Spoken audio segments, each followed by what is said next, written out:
In this video, we will dive into the movie King Kong 2005. We will discuss the movie story, summarize the plot, and explore the cast and characters. Additionally, we will cover the movie's production details and box office performance. Finally, we will provide the reviews and personal reaction. Let's begin with the movie story. It is directed by Peter Jackson, producer Peter Jackson, Chan Blinken, Caroline Cunningham, Fran Vlash, writer Fran Lash, Philippa Boyers, and Peter Jackson. Starring Naomi Watts, Jack Black, Adrian Brody, Thomas Kessman, Colin Hanks, Jimmy Bell, Yvonne Park, Andy Serkis. Music by James Wharton Howard. Editor Jamie Selker. Distributor Universal Picture. Running time is 200 minutes. King Kong is a 2005 New Zealand German American epic horror action adventure fantasy monster film which is a remake of the 1933 and 1976 films of the same name. The film was released on December 14, 2005 and made an opening of $50 million. While the film performed lower than expectations, King Kong made domestic and worldwide gross that eventually added up to $550 million, becoming the fourth highest grossing movie in Universal Studios history. Strong DVD sales also added over $100 million to the grosses. It also receives positive reviews, with someone considering it one of the all-around best movies of 2005. Though it has been criticized for its length at 3 hours and 8 minutes, while our 3-disc extended DVD editions additionally increase this to over 3 hours and 20 minutes. It won Academy Award for Visual Effects, Sound Mixing, and Sound Editing. The film opens in New York City, 1933, at the height of the Great Depression. Having lost her job as a vaudeville actress, beautiful Anne Darrow is hired by troubled filmmaker Carol Trum to be an actress in his new motion picture. With time running out, Anne signs on when she learns her favorite playwright, Jack Driscoll, is the screenwriter. On the SS Venture, they slow fall in love. As for Carol, arranged it out for his arrest, and Captain Ildhorn begins to have second thoughts, following the fears of his crew over the legend of Skull Island. Despite his attempt to turn around, their ship is sucked up into a fog and crashes into the rocks encircling the island. Carol and his film crew land to explore the island and discover a village built in front of an enormous wall, but they are attacked by the vicious natives.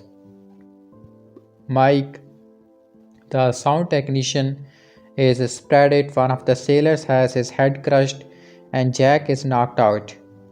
Anne screams and a roar beyond the walls responds. The matriarch vows to sacrifice her to Kong, a 25-feet gorilla.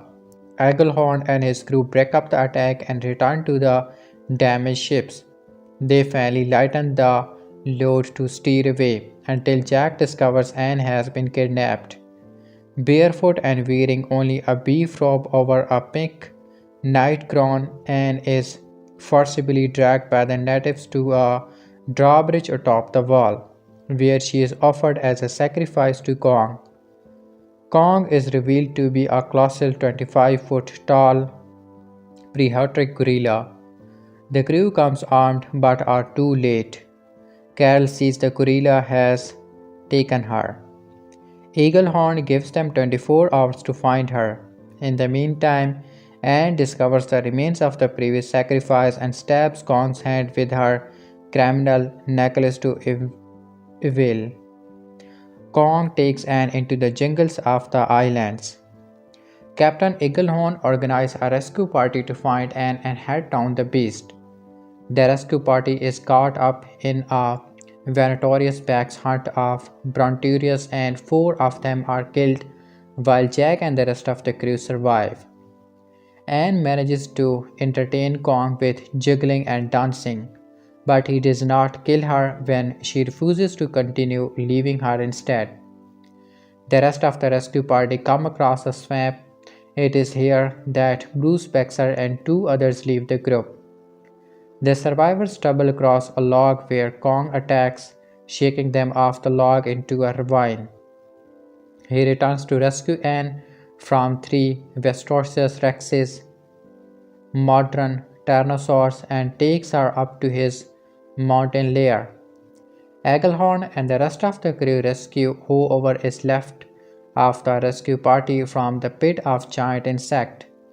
And as Jack decided to continue to search for Anne, Carol decided to capture Kong. Jack comes to Kong's lair, disturbing him from his slumber as Kong fights a swarm of giant bats. And Jack escapes by grabbing the wing of a Pteropodix and then jumping to a river. They arrive at the village wall with the angry Kong following them, where Anne becomes distraught by what Carol plans to do. Kong bursts through the gate and struggles to get her back, killing several sailors but is subdued when Carol knocks him out with chloroform. In New York around Christmas, Carol presents Kong, the eighth wonder of the world, on Broadway. The giant ape is miserable and exhausted, missing his home. Anne has become an enormous Chorus skull, and a double of her is no replacement for Kong. Kong is enraged by his already adding to his anger of being taken away from his home. Camera flashes from photographers also finally pushing him over the edge. Kong explodes into his biggest stage and he breaks free from his chrome steel chains. The audience watching screams and flees in panic as Kong destroys the theater and escapes into the city. Still fueled with rage, Kong goes on a rampage and kills 87 citizens in Times Square. In the midst of his rage, he also desperately searches for Anne. Jack, watching the rampage, drives as abandoned taxi towards Kong to use himself as a diversion to lure Kong out of the city. As Kong lures Jack for taking Anne away from him. The diversion temporarily works and Kong chases Jack and the taxi across town. However, before Jack can successfully lure Kong out of the town, the enraged ape knocks him out by stopping the taxi and flipping it. Just then, Kong encounters Anne again, immediately calming him down. They share a quiet moment on a frozen log in Central Park before the army attacks. Kong climbs onto the Empire State Building where he makes his last stand against the F-8C-4 Strategist Hell Diver B-planes, downing 3 of them. Ultimately, Kong is hit by several bursts of gunfire from the surviving planes and gazes as a distraught Anne for the last time before being fatally shot by one plane and waving his love as he dies on the building. His lifeless body falls to the ground, ending Kong's magnificent life. Anne is reunited with Jack and the reporters flood to Kong's corpse. Carl takes one last look and says it was not the airplanes, it was beauty that killed the beast. Jack Driscoll is a screenwriter instead of the first mate of the venture. Dar Lindham is a scheming director full of standards. The Skull Islanders are more savage and bloodthirsty than they were in the original. Captain Eaglehorn is German and has a bit of antagonist relationship with Denham than from the 1933 film. Naomi Watts as Anne Draw, Jack Bragg as Carol Denham, Adrian Brody as Jack Driscoll, Jip Murphy as Venture Crewman, Toya Walker as Venture Crewman 15, New York Part 2, Julia Wilhelm as Woman at Broadway Show. Set decoration by Simon Bright. Second junior director are Mark Ashen. Screenplay development. Peter Jackson has stated that the script significantly changed between the 1996 and 2005 drafts. In Jackson's original 1996 draft of the script, Anne was the daughter of famed English archaeologist Lord Linwood Draw exploring ancient ruins in Smundra. They would come into conflicts with Denham during his filming, and they would uncover a hidden Kong statue and the map of Skull Island.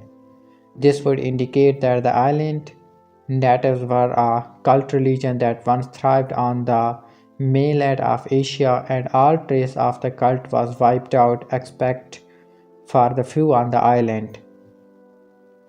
Instead of a playwright, Jack was an ex-First World War fighter pilot, still struggling with the loss of his best friend, who is killed in battle during a worldwide prologue. Hap the cameraman was the only supporting character in the original draft who made it to the final version. Another difference was the Anne was actually caught in the V-Rex jaw in the Kong 3V-Rex fight. According to the draft, Anne was weighed in the mouth and slashed by the T.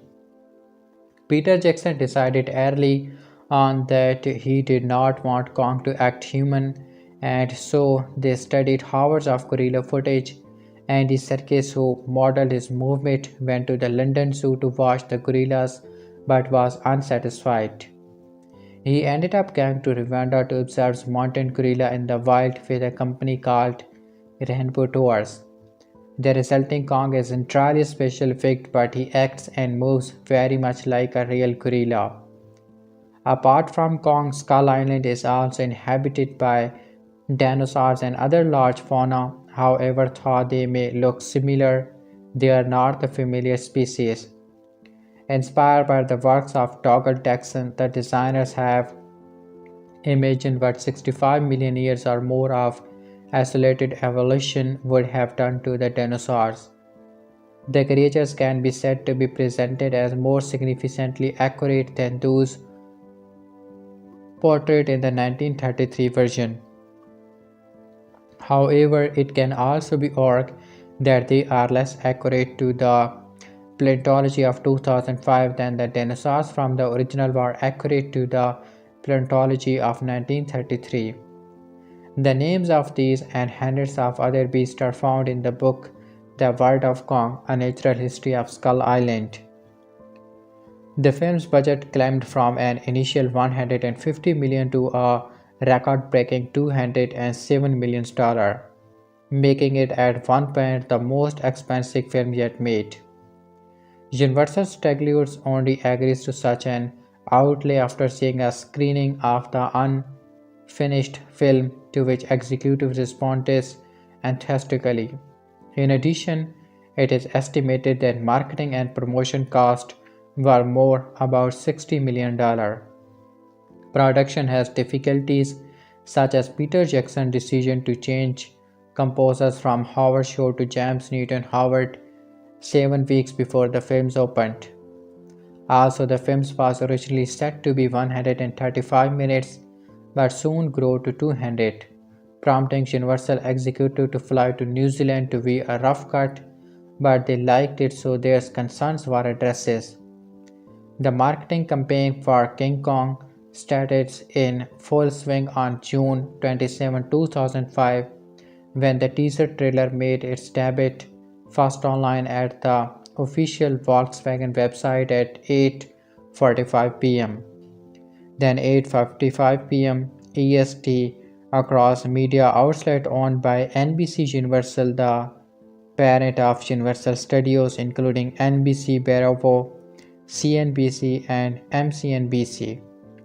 The trailer appeared in theaters attached to War of the Worlds, which opened on June 29.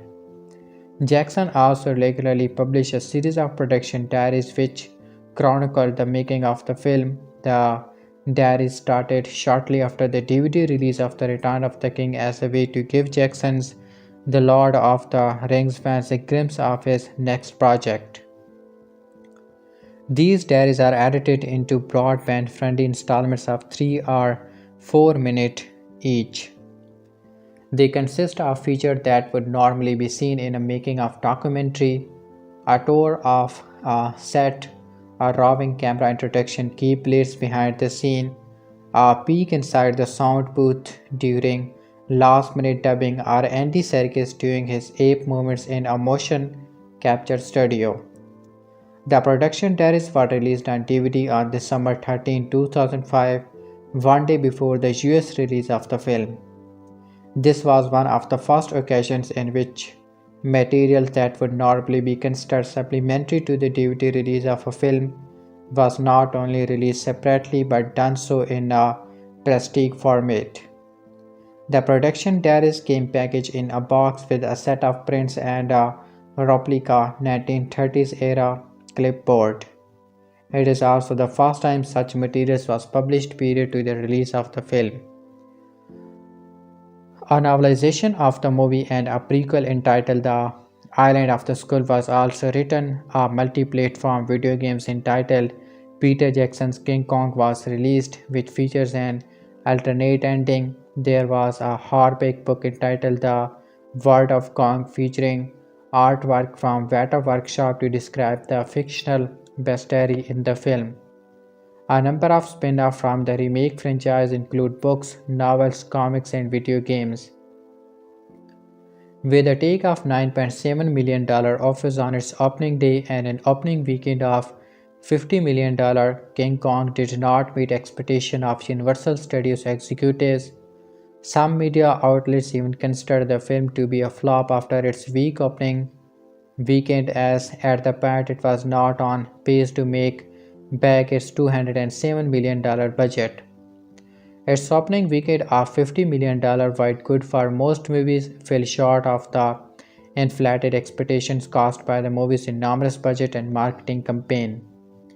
However, King Kong was able to hold its audience in the subsequent holiday weeks and ended up becoming a domestic hit, grossing $218 million at the North American box office, putting it the top 5 grossing films of 2005 domestically.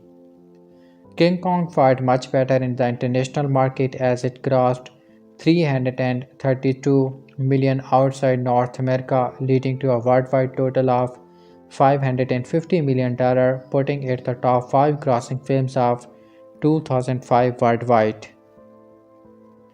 Other factors also affect the film's profitability besides box office sales, such as DVD sales. King Kong sold over $100 million worth of DVDs in the largest 6-day performance in Universal Studios history. As of April 3, 2006, King Kong has sold more than $7.5 million DVDs, accumulating over $140 million worth of sales numbers domestically alone. As of June 25, 2006, King Kong has generated almost $38 million from DVD rental gross. Thus, despite the film's innocuous start at the box office, King Kong turned out to be very profitable.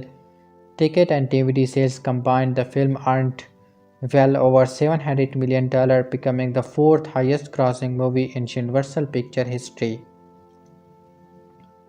King Kong receives a favorable critical response, generating an 84% criticized fresh approval rating on Rotten Tomatoes. The most common criticism of the film were due to excessive length, lack of pace, overuse of slow motion, and some obvious use of CGI effects. Positive critical reviews regarded it as one of the few good epics and all-around best movies of 2005. Roger Ebert gave the movie 4 stars and listed it as the 8th best film of 2005. Similarly, King Kong has been included in many critics' top 10 of 2005 list. The film receives 4 Academy Award nominations for visual effects, sound mixing, sound editing, and art direction, winning all but the last. Entertainment Weekly called the depiction of Kong the most convincing computer-generated character in the film in 2005. Some criticized the film for retaining critics' stereotypes present in the original film, though it was not suggested that Jackson had done his intentionally. Jack Black has claimed that he did not wear any makeup at all in the entire movie after hearing a false rumor that Clint Eastwood never wears any makeup in his movies. He also wore a hairpiece during filming rather than going through makeup to achieve the 30s hairdo look. King Kong 2005 movie box office collection, budget and unknown fact. It is directed by Peter Jackson. Budget is $207 million. Domestic box office collection $219 million. Worldwide box office collection $563 million. Fifth highest grossing film of 2005. The Empire State Building shown in this film took about 18 months to make that building in computer graphics, while she was ready in 14 months in building real. The film had Andy Serkis as King Kong's motion capture, and Andy Serkis' 132 facial expressions were taken for the film so that those expressions can show in King Kong's face. In this film, the sound of King Kong's roar was made by lions roar backwards at half speed. And Serkis had to shoot 2 times for King Kong. One time had to shoot in King Kong's dress with Naomi Watts, and the rest of the star cast the second time in a motion capture suit. Jack Black had to wear a wig of this film because director Peter Jackson did not like his hairstyle. This film was the most expensive film in the United States at that time, after which the record of the film was broken by Superman Returns. This film was the second remake of the 1933 film King Kong. Before that, in 1976, first remake of King Kong had come. The King Kong film had sold $7.6 million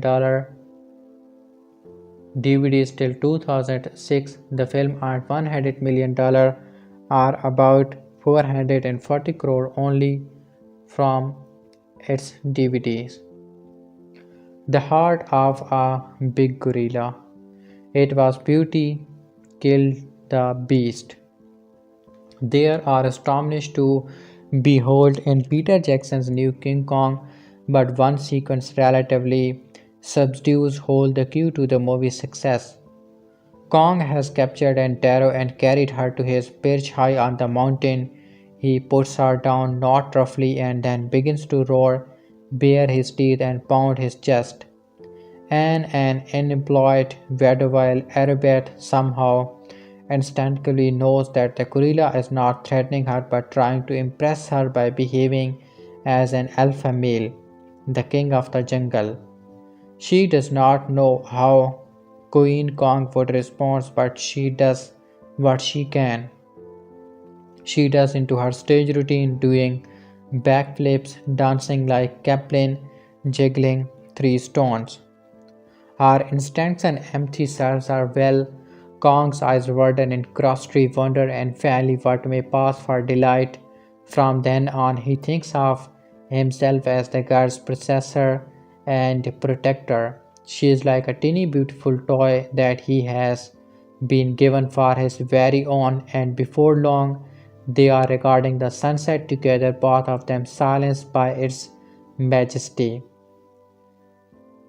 The scene is crucial because it removes the element of creepiness in the gorilla girl relationship in the 2 earlier Kongs, 1933 and 1976, creating a vortex bond that allows her to trust him. When Jack Driscoll climbs the mountain to rescue her, he finds her comfortably nestled in Kong's big palm, and in Kong in this movie will be threatened by dinosaurs, man-eating worms, giant bats, loathsome insects, spiders, machine gun and the army air corps, and could fall to their death into Cheshman, Skull Island or from the Empire State Building. But Anne will be as safe as Kong can make her, and he will protect her even from her own species. The movie more or less faithfully follows the outlines of the original film, but his fundamental adjustment in this relationship between the beauty and the beast gives it heart.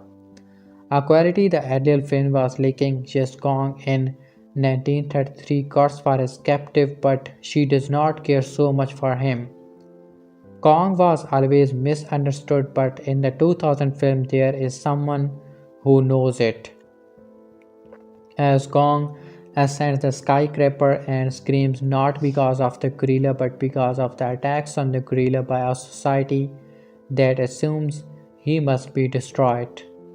The movie makes the same kind of shifts involving a giant gorilla that Spielberg Close Encounters of the Third Kind 1977 did when they replaced 1950 attacks on alien visitors with a very 1970 attempt to communicate with them. By 2005, Spielberg was back to attacking them in War of the Worlds.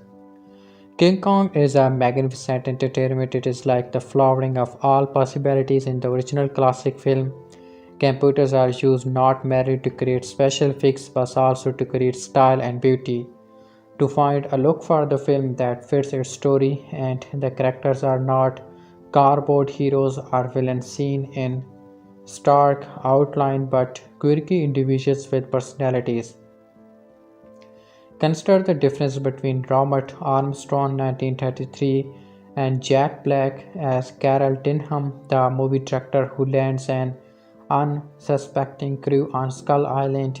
A Hollywood stereotype based on Cecil B. DeMille has been replaced by one who reminds us more of Orson Welles. And in the starring role of Anne Darrow, Naomi Watts expresses a range of emotions that Faye, bless her heart, was never allowed in 1933. Never have damsels been in more distress, but Faye mostly had to scream. While Watts looks into the gorilla's eyes and sees something beautiful there. There was a stir when Jackson informed the Home Office that this movie would run 187 minutes. The executive has something around 140 minutes in mind, so they could turn over the audience more quickly. Despite the greedy 20 minutes of paid commercials, audience now have inflicted upon them after they saw the movie, their objections were killed. Yes, the movie is a tad too long and we could do without a few of the monsters and overturned elevated train, but it is so well done that we are complaining really only about too much of a good thing. This is one of the great modern epics. Jackson French from his Lord of the Rings trilogy wisely doesn't show the gorilla or the other creatures until more than an hour into the movie. In this, he follows Spielberg, who fought off producers who wanted the shark in Jaws to appear virtually in the opening titles. There is an hour of anticipation of low, ominous music, of subtle rumblings, of uneasy squints into the fog, and monotonous grumblings from the crew before the trap steamer arrives at Skull Island, or more accurately is thrown against its jagged rocks in the first of many scary action sequence. During that time, we see Depression era bloodlines and soap kitchen and meet the unemployed heroes of the film, Andra, whose Vaudeville theater has closed and who is faced with debasing herself in Bursicue, Carol Denham, whose footage of a new movie is so unconvincing that the movie's booker want to sell it off as background footage, Jack Driscoll, a playwright whose dream lie off Broadway and who thrusts 15 pages of a first draft screenplay at Denham and tries to disappear. They all find themselves aboard the temper steamer of Captain Eaglehorn, who is persuaded to cast off just as Denham characters arrive on the dock in police cars. They set course for the South Seas, where Denham believes an uncharted island may hold the secret of a box office blockbuster. On board, Anne and Jack grow close but not too close because the movie's real story is between the girl and the gorilla. Once on Skull Island, the second act of the movie is mostly a series of hair-curling special effects as overgrown, parahistoric creature endlessly pursues the human, occasionally killing or eating a sporting character. The bridges and logs our chest so important in 1933 are even better used here, especially when an assortment of humans and creatures far in stages from a great height, resuming their deadly struggle whenever they can grab a convenient vine, rock, or tree. Two storylines are intercut: Anne and the ape, and everybody else and the other creatures.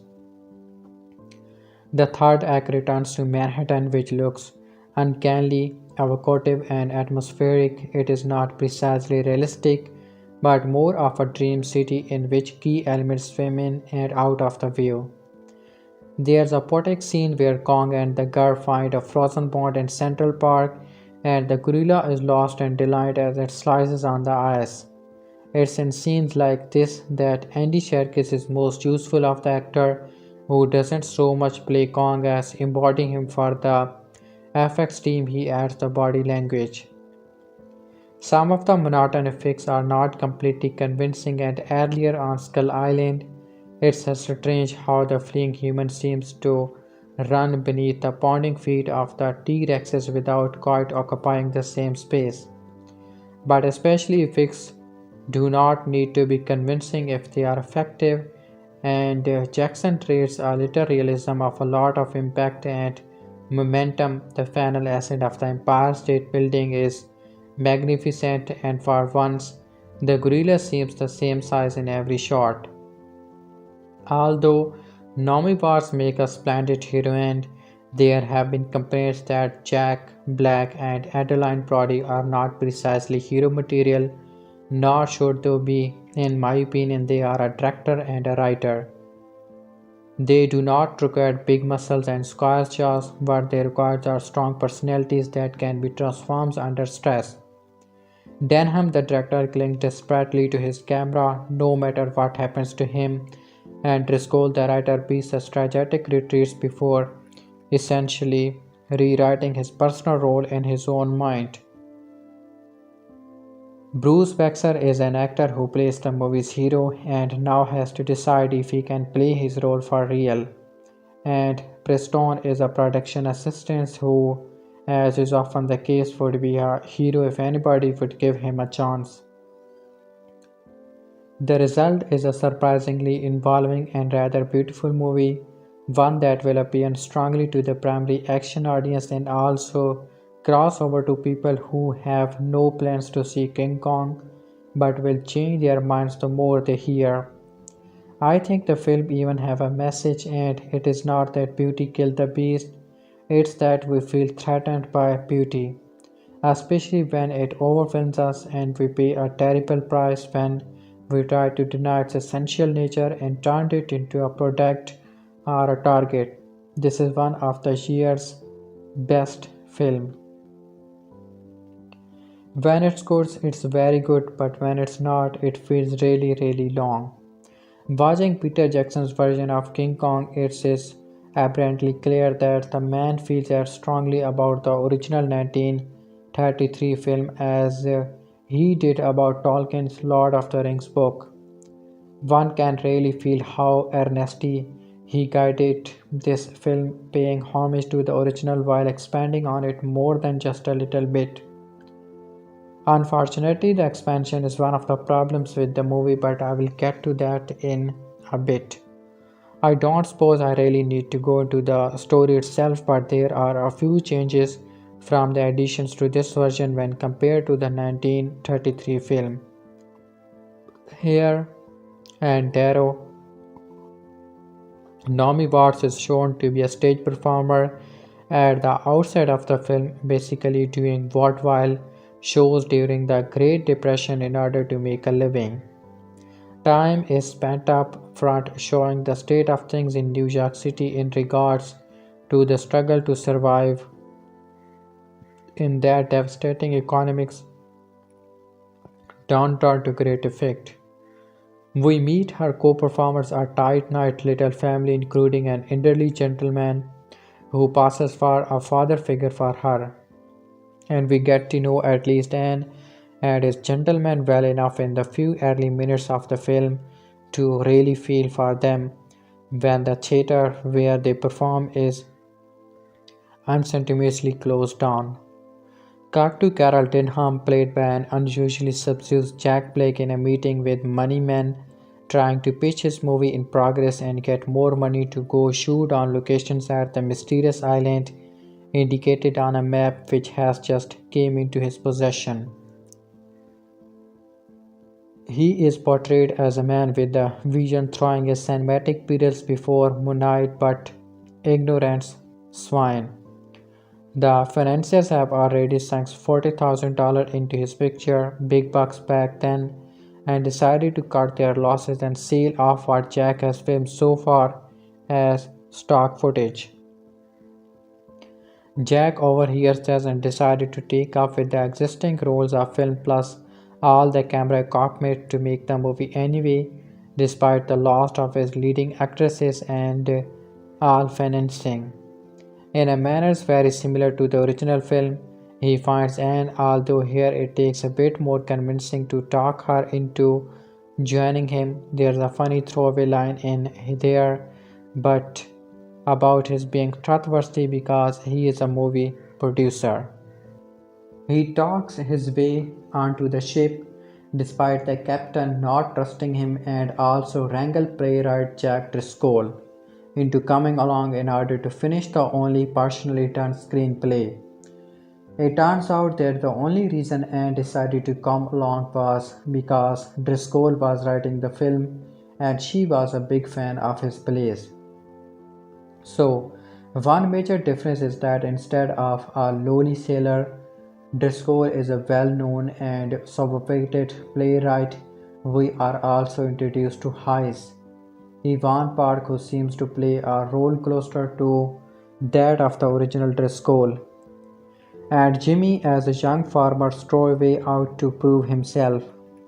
Finally, we find ourselves out to sea and on the way to the island. It took a very long time to get to this point, and we also spend what seems to be an inordinate amount of time getting to Skull Island. Peter Jackson took a while developing the relationship between Jack and Anne in order to make it more real for the audience. The problem is that a lot of that effort went to support nothing more than Jack's determination to not leave Anne behind. The real relationship is this movie is between Anne and Kong. Some of you viewing this don't even go there. Fortunately, while a lot of time is spent showing the development of the Kong and relationship, it is times well spent. Andy Serkis, the actor whose expressions movement is behind the CGI Kong, did a phenomenal job, as did the animators, of making Kong real. Much like the original filmmakers, the idea here was that the more fearsome Kong was at the beginning of the film, the more we would feel upon his death. King Kong and Naomi Watts really stole the show here, no questions. The time spent on screen showing the both of them was a joy to watch. The process of the relationship changing from fear and curiosity to genuine caring and concerns was completely believable. However, when the action shifted to the rest of the crew, things did start to drag. Although the fix was spectacular, there did come time where I found myself thinking, is not this scene over yet? With a remake of such an iconic film, one cannot help but make comparisons, and many times throughout the film I asked myself why this one took 3 hours to tell the same story the original did so effectively in half that time. Strangely, the one character that I thought was going to be closest to the original was Carl Denham, and he really was not. I actually would have preferred to see Jack Black tap into some of his over-the-top energy to portray Denham more like the barely suppressed curvular backer that Robert Armstrong played in 1933. Jack just never worked for me, but not for the reasons I had expected going in. I think it was more due to Peter Jackson's take on the character than the acting itself. This Denham was more human just, but he did not strike me as the kind of man that would have the sheer force of will required to bring back the great King Kong. Towards the end of the film, the scene where Kong is introduced to the paying audience was quite well done and effective. Right through to where he escapes his bonds and rampage in Times Square, there is a new sequence in this film showing how Kong calms down once he finds Anne, and how they go off the reconnect like old friends until their peace is shattered by the military coming after Kong. Of course, they eventually end up at the top of the Empire State Building, but here again things seems to go on longer than they need to just for the sake of the more screen time with Kong and special effect. When it does come down to the end and Jackson focuses in once more on the character, it does all come together once more. Expect for more things. The weekly delivered it was beauty. Done Kill the Beast by Jack Black, and the final scene between Kong and Naomi Watts, which looked like it was lifted straight from the end of the Titanic. CGI effects, especially for Kong, were flawless. I did not for a second think I was looking at a CGI creation. The scene on the island with the natives might be too intense for the 7 and under crowd. Some of them looking really creepy and in extreme close-ups that even creeped me out a bit. All in all, a really good movie that could have been a great movie if it had 30 minutes or so trimmed from it. Of course, the DVD version will probably be 4 hours long and will no doubt suffer for it. King Kong 2005. T was Beauty Killed the Beast, says Carol Denham. Fiction movie within a movie director. What a piece of work is man. How noble is reason. How infinite in faculties in form and moving. How express and admirable in action. How like an angel in apprehension. How like a god. The beauty of the world, the paragon of animals. Hamlet act scene. You almost believed him in 2005. Oh no, actually what is fair makes the comedy stream shoot for 1 year. The mad and magnificent brilliance of one of cinema's most extraordinary images, the giant ape last stand atop the Empire State Building proclaiming doomed counter-evolutionary defenses, is thrilling revived in Peter Jackson's passionate remake of the 1933 classic by Cooper and Sadsack. His Kong is noble, savage, anarchic beast, wondered kid, and unloosed it. Alpha male heroes don't get alphier than this, and like its mighty hairy lead, Jackson's film in big. Variability covered 3 hours is almost twice as long as the original, telling the long and involved story of how Carl Denham, played by Jack Black, an adventure travelogue filmmaker modeled on Brian Cooper himself, journeys to the far-off Skull Island with author Jack Driscoll and Winsome leading Lady Anne Darrow. There he finds a nest of dinosaurs and savage like something from Conan Doyle or Kipling, chances upon the enormous ape, and in a movement of mad hobbies, decides to bring it back to the big city of profit. Kong himself is CGI modeled by Andy Serkis. It has to be admitted that the humans' performances are a little abroad, and there are some lapses and moments when the narrative's tendons and muscles go a little slack, especially at the very beginning, but you need these sketches of relative inaction to clear a space around that gum mapping final scene, to give it due weight and focus, and indeed to clear a space around the 25-foot gorilla himself. He is a heartbreaking and even tragic figure, his only companion, a diminutive blonde who can never return his love and no more, to whom he could shout that he is top of the world. This new Kong is a fully de-grammed with real grandeur in its power, its spectacle and its spine-tinglingly beautiful version of 1930 New York. It is the thing of wonder. It certainly equals and even exceeds anything Jackson did in Lord of the Rings. I admit that when I hear that Jackson proposed to revive the original in its Depression period setting, I thought it is a failure of Nev. The first Kong was set in 1933 but made in 1933. It was fiercely contemporary was the idea of a modern destructive force and adding monotonous building in 2005 too comfortable for obvious reasons, especially considering that the very substandard 1976 remake had the app shining up the Twin Towers. Maybe, and yet Jackson brings such brio, such crystalline perfection to every detail of his 1930 city that the proper reaction is not to cavil but to swoon. The other imperative option which Jackson has coolly chosen not to wake up is making his heroine Anne Darrow an actual explicit relationship of Clarence Darrow, the famous lawyer who orged the Darwinian case in the monkey trial 8 years earlier in 1925, within America's living memory. The coincidence is often noted, and the story of King Kong has a wildly strategical yet ambiguous relationship to this still current debate. And seeking to wrench Kong from his habitat, Denham might be exhibiting the satirist transgression, but King Kong is close enough to Homo sapiens to fall marigonically in love with a low-born human, yet his tragedy is Anne can never be his queen. When Denham thinks he can capture and humiliate his uber ape and assert the primacy of humanity over this mighty ancestor, he may also exhibiting the creationist vanity.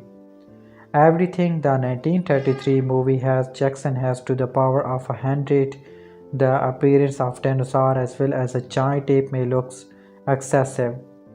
Yet the point is that Kong, the old Sufi, has to rescue Anne from those predators, and Jackson's bring out his semen gallantry far more clearly in this version. He also gleefully restores the famously cut spider pit sequence, and his skin crawlingly horrible creations will make Archer promise of us all. There's a no cage strong enough for the sheer broad strength of Jackson's movie, a muscularity matched by his ingenious love for the great beast himself. Like this teeny blonde worshipper, you will be in palm of his hand. King Kong 2005, when Peter Jackson somewhat shockingly used his brand new Best Actor Oscar and all the accumulated clout from having forced the three massive hit films of the Lord of the Rings trilogy into existence to get Universal to sign off on a new iteration of the 1933 masterpiece King Kong. It was no less than the sixth legally sectioned sequel, remake, sequel to a remake, or spin-off of Marion C. Cooper's magnum opus to have seen the light of the day. And I do dare say that Jackson's 2005 King Kong is pretty much objectively the very best of those six titles, though that almost entirely speaks to the profoundly low quality of the other five. The fluff-headed 1933 Son of Kong Toho pairs of 1960 Dakujo starring rather crummy gorilla suits as the famed eighth wonder of the world King Kong vs Gorilla, and King Kong escapes producer Dino De Laurentiis' awful 1976 King Kong, and its even worse 1986 sequel King Kong Lives. None of these establish a bar that any halfway competent movie should have a very difficult time clearing. Particularly compared to the De Laurentiis King Kong, the most apparent comparison point for Jackson's film may be even more than the 1933 original. The standard for success could barely be any lower. So that would be step one. Congratulations to Jackson and co for not absolutely sucking. That's a bit snide of me really, because we all cylinders are firing. The 05 Kong does a whole great deal more than to Simply not suck. I will not go so far as to say that I think it challenged the quality of original film in any specific way. Thought it very best it comes a hell of a lot closer than I think anybody would have been seen to expect in the run up to the film's badly tempered Christmas times debut. That is, mind you, when all cylinders are firing as they are very frankly not. Here's the most basic fact about the 05 Kong. One that I largely saw fit to overlook when I was first blown away by the spectacle of the movie in theaters and have since grown to loathe like an edgy tag that you cannot get out of your shirt. This Kong Kong somehow is 187 minutes long or 201 minutes long if you like, because why the hell would not Jackson release an extended cut on DVD?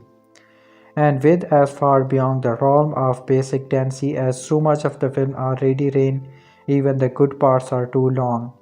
The 14 additional minutes don't even register really when all is said and done. King Kong is all version is about a giant gorilla who gets pissed off when you throw some planes in his face. It can be a great cinema, but it's really not high art and treating it like a ultra serious character study. As Jackson and his co-writers Fran Walsh and Philippa Boss most definitely do, and a history lesson on the dollar of the Great Depression as they do is non-committal half-hearted way that peters out after some 25 minutes is at least strange, not necessarily the wrong thing to do, but strange, and it certainly does drift into wrongness when one does as Jackson and C2 and make the basic of the entire first hours of the movie. So the outline is about 85% similar to the original King Kong with the emphasis rearranged. Now the first person we meet is Endero, played by Naomi Watts. Our 2-bit vaudevillian is a shitty theater in New York. Actually, even before we meet her, the film very carefully introduces us to 1933, a world of art, Deco skyscraper and Town, and not too much in between via a sardonic motif set to E.R. Johnson sitting on top of the world. No wait, actually, it starts with a brief quick montage of monkeys in Central Park Zoo.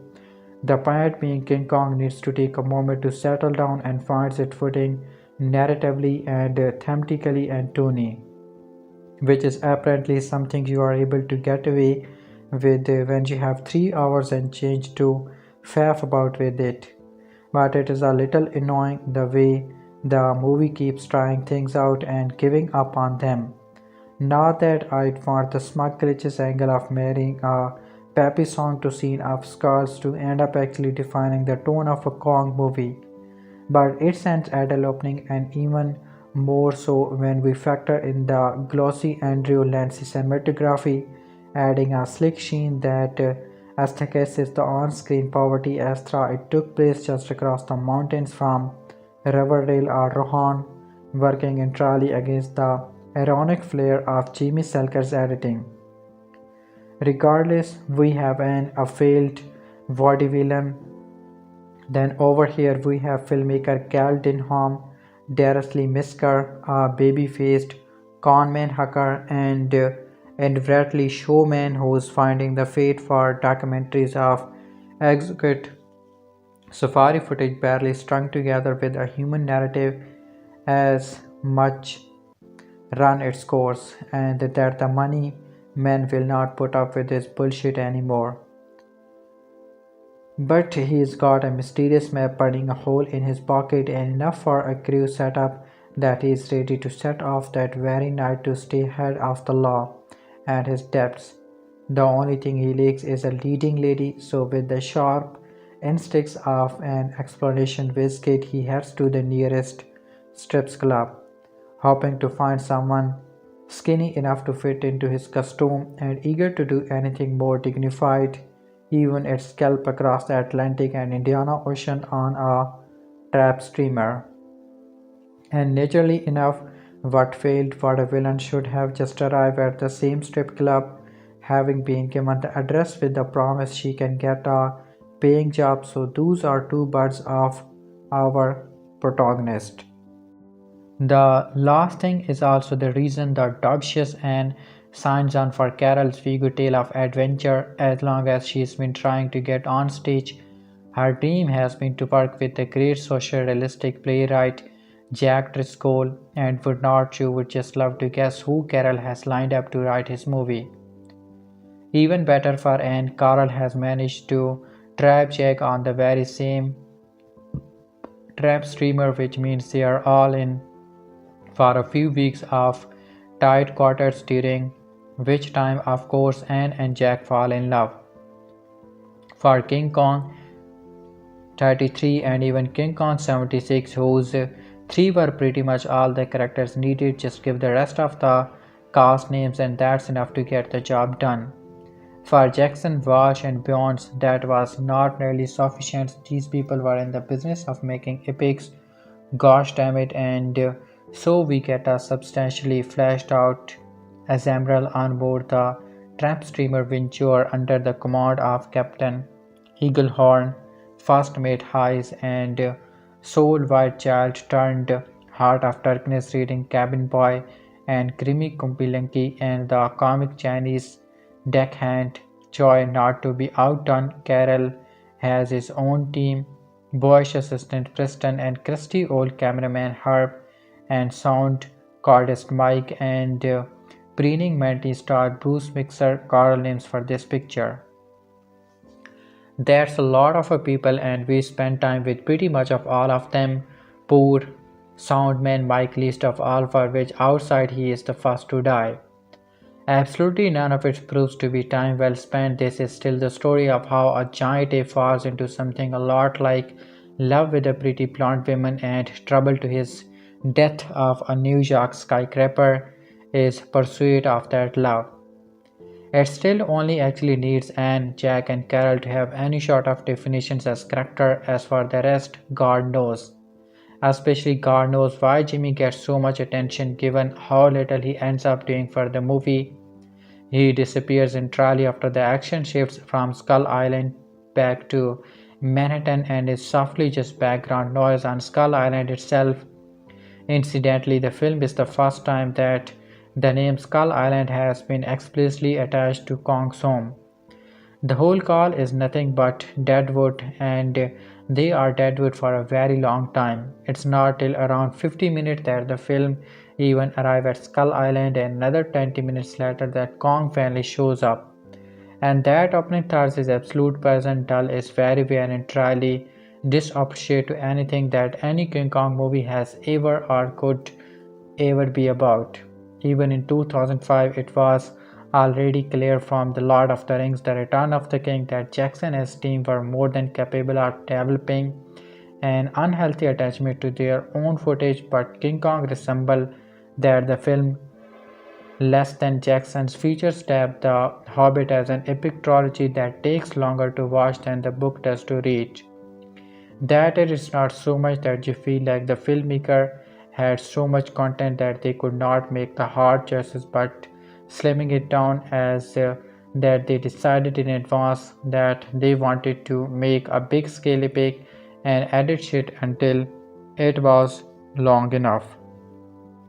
It's a pity that King Kong is such a miserable slog to start off, because the second that it arrives on Skull Island, it suddenly explodes into life. Its plane was part of the film had captured Jackson's attention for all those years and drove him to make the thing in the first place.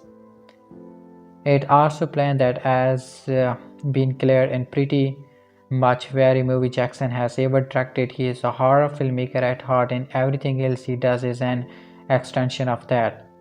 The ancient throne of the Skull Island civilization, which are a dead ranger of Osligath in The Lord of the Rings, the Two Tower are poor Lovecraft, and the Skull Islander themselves are staged and conceived as something out of Italian zombie and cannibal cinema, which make this in some way the most objectionable depiction of the natives in any version of the story, and in some ways the least, since they are so clearly not supposed to be taken as analogues to the real world.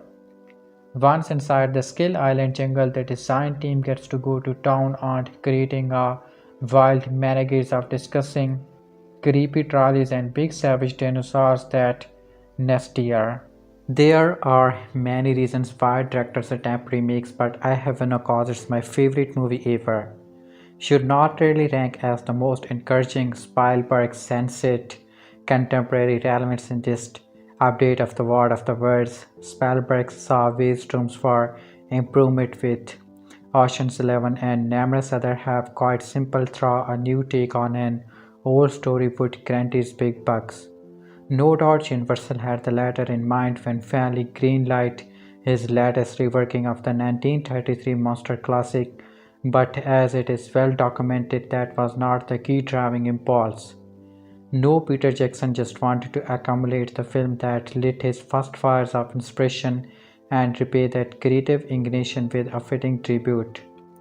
Pre-Lord of the Rings, they sounded like poor Julie, especially as The Last King. John Gulliver's 76 monstrosity was such a flop.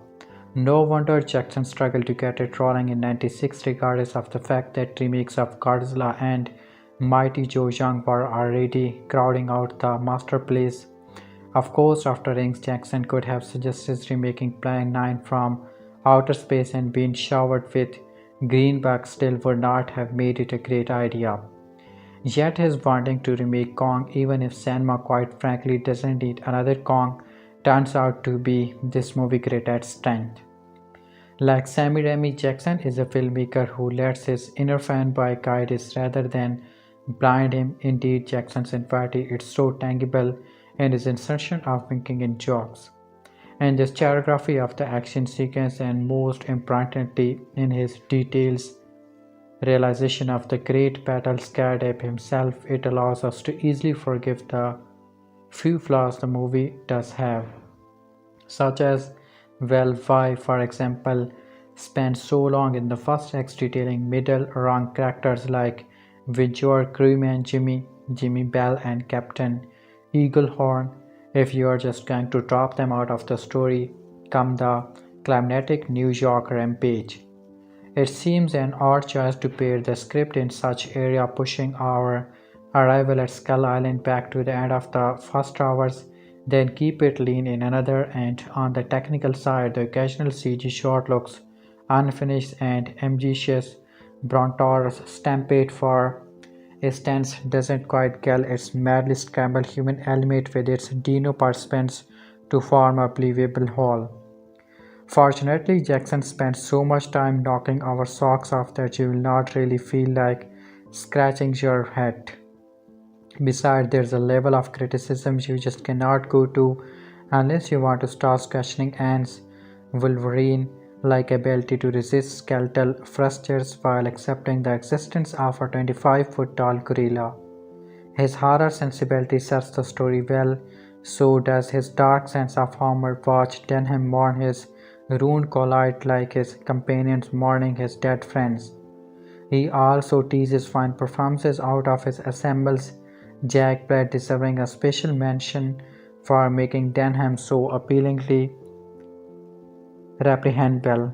The overlong Skull Island section, meanwhile, might be an indulgent action brink, but it's still out. Spielberg at his most Jurassic, icy giant bugs accelerate schoolgirl sequence while Kong's T-Rex tussle causes fanboy to shriek with delight.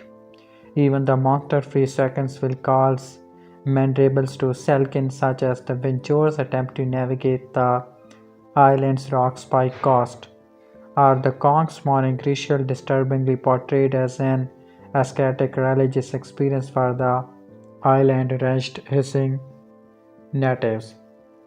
As for the king himself, if he doesn't win the film at the special effect Oscar in a few months, Empire will be a monkey's uncle. In fact, if the Academy were not so damn conservative, he'd be in with a fighting chance of earning Andy Serkis, who provided the motion capture moves and acting gone to Kong represent the next evolutionary step up from Gollum in Vata's peerless splicing of performance and VFX. While the biplan sweating and skyscraper clambering undoubtedly impresses, his official performance as attraction with an Wars in a knockout turn that he truly astonishes, not least because at all times he remains valiantly unauthorized and yet still invites sufficient emotional involvement for you to welcome the Empire State Showdown. It's as a romance that the Zero 05 King Kong outdoes the original hands down with some wonderful interludes torturing the couple's bond to such a degree that its ultimate snapping is painful. King Kong 2005 review. In some ways, it seems kind of strange to me that Peter Jackson's King Kong was hotly anticipated as it was. I mean, where I came from, a lot of well meaning folks can't remember the difference between Kong and Godzilla without taking a moment to think about it. And we'll all remember what happened when Hollywood adopted to remake Godzilla back in 1998. A remake of King Kong not only has it been done before badly in 1976, but the original is an undisputed cinema classic. The magic name is all of this is obviously Peter Jackson, and that makes all the differences for his closely watched and highly anticipated follow-up to his Lord of the Rings masterwork. Jackson chose to remake that he commonly refers to as his favorite film, and the one movie that he claims truly made him want to be a filmmaker. That's another thing that's a sort of strange. What kind of filmmaker step out to remake his favorite movie? Is not that it's some way like admitting your own superiority to it? Would you cuddly and fun Peter Jackson think that way whenever his motivation for doing this film? We can be thankful his take on King Kong is a top-tier entertainment achievement of the highest level. Not only does it operate as a very specific love letter to the original 1933 film, which some have called the Star Wars of its day, it effectively builds upon it not only in the term of special effect but also in terms of characterization and storytelling. It is the theatrical must-see movie of the year, hands down. I admit that I am not someone who has been waiting for the with bated breath, although I grow to love the Lord of the Rings series. I really miss the Peter Jackson of the Frightened and earlier. In all honesty, when the rest of the world jumped on the Jackson bandwagon, most of them still obvious to his early work.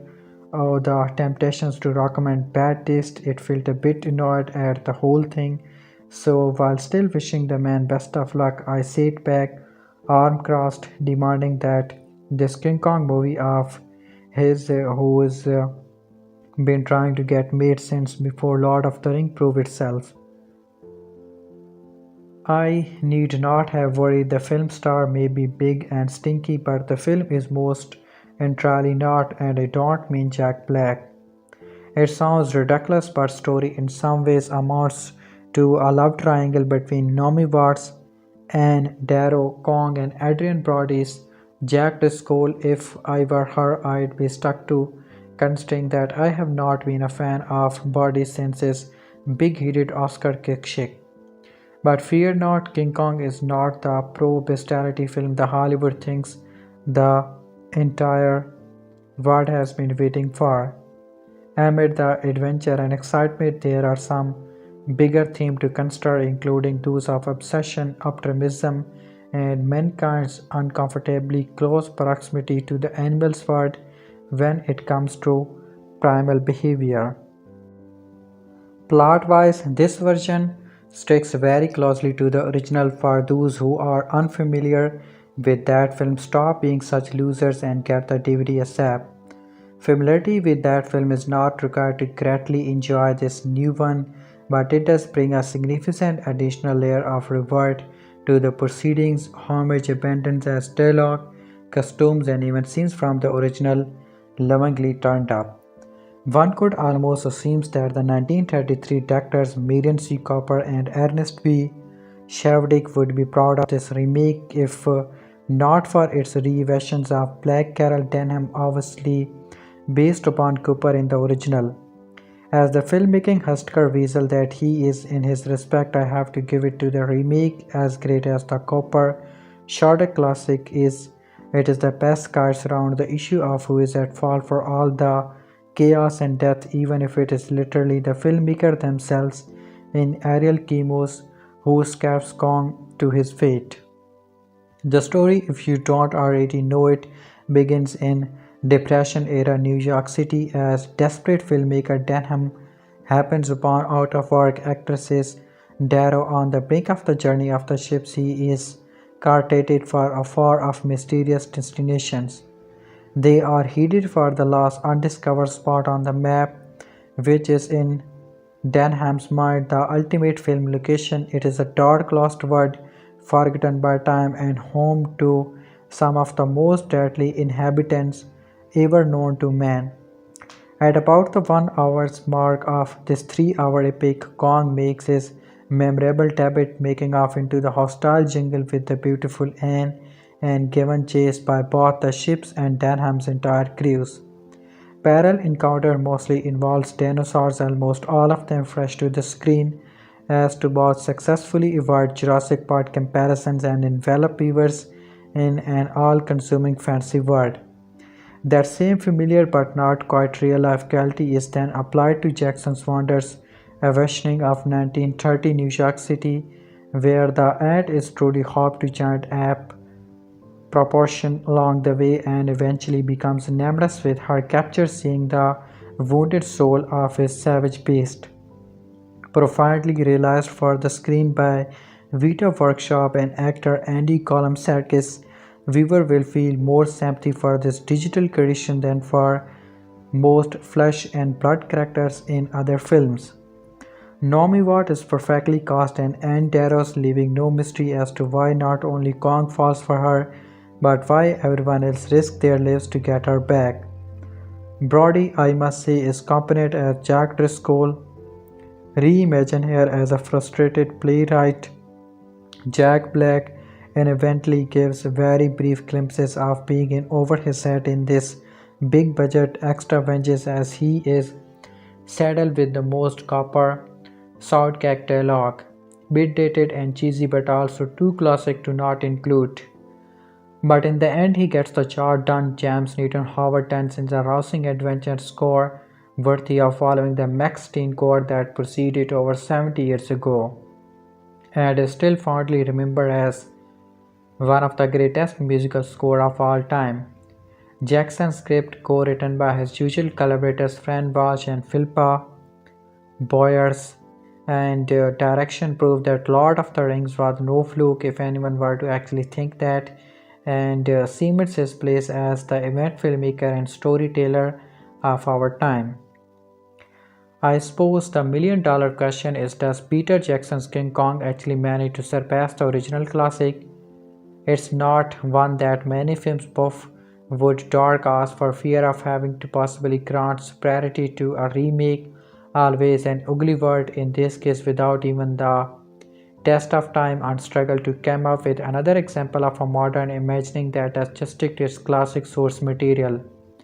Invention of the Body Snatchers comes close, but even closer in the comic book series Ultimate Spider-Man, which first 6 issues were masterfully spent fleshing out and modernizing the Wall-Crawl's origin. First told over 40 years ago in a mere 11 pages, could any comic fan ever bring himself to say that Ultimate Spider-Man tops the Stan Lee Steve Ditko original? No, that could be like sacrilege, but at the same time it undoubtedly builds upon it in a way that only enriches the story. Exactly the same is true of the Kong films.